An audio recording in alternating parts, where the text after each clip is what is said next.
નમસ્કાર, હું મનીષા ઠેસિયા અમારી યુટ્યુબ ચેનલ ગુજરાત સમુદાયમાં આપનું સ્વાગત છે।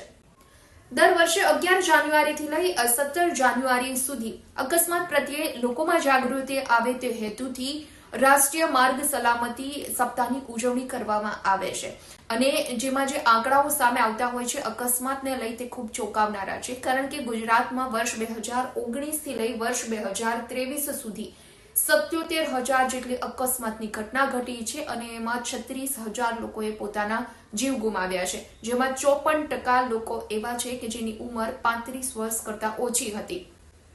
ઘણા લોકો એવા છે કે હેલ્મેટ ન પહેરવાના કારણે અકસ્માતમાં મૃત્યુ પામ્યા હોય, સીટ બેલ્ટ ન બાંધવાના કારણે અકસ્માતમાં મૃત્યુ પામ્યા હોય।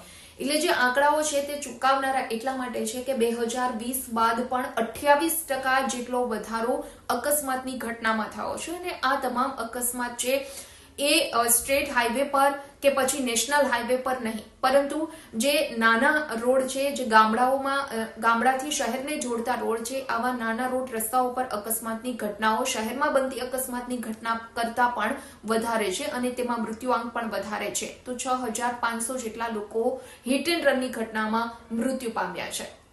એટલે જાન્યુઆરી મહિનામાં જે દર વખતે રોડ સેફટી વીકની ઉજવણી કરવામાં આવતી હોય છે અને તેમાં વર્ષ દરમિયાન કેટલા અકસ્માત થયા, કયા કારણોથી અકસ્માત થયા તેના આંકડાઓ સામે આવતા હોય છે। આજકાલ જે અકસ્માતની ઘટનાઓ ઘટે છે તેમાં યુવાનો સૌથી વધારે મોતને ભેટે છે, એટલે 35 વર્ષ કરતા નીચેની ઉંમરના યુવાનોના મોતનો આંકડો પણ સૌથી વધારે છે। હેલ્મેટ ન પહેરવાના કારણે બાઇક ચલાવતા યુવાનો મોતને ભેટે છે, તો સીટ બેલ્ટ ન પહેરવાના કારણે કાર ચલાવતા લોકોમાં મૃત્યુનું પ્રમાણ વધારે જોવા મળે છે। તો 6 વાગ્યાથી 9 વાગ્યાના અરસામાં અકસ્માતની ઘટનાઓ વધારે ઘટતી હોય તેવું પણ એક તારણ સામે આવ્યું છે।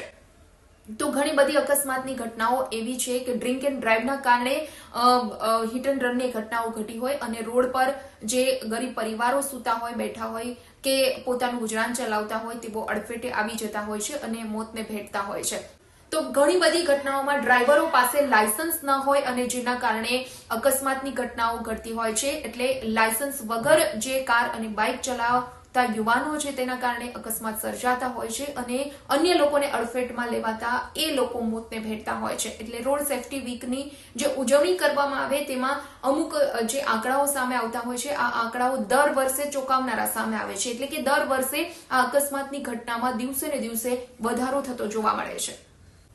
વિડીયો પસંદ આવ્યો હોય તો લાઇક એન્ડ શેર કરવાનું ભૂલશો નહીં અને ખાસ અમારી ચેનલ ગુજરાત સમુદાયને આપ સબસ્ક્રાઇબ કરી લેશો। આવતીકાલે કોઈ નવા ટોપિક પર ચર્ચા કરીશું।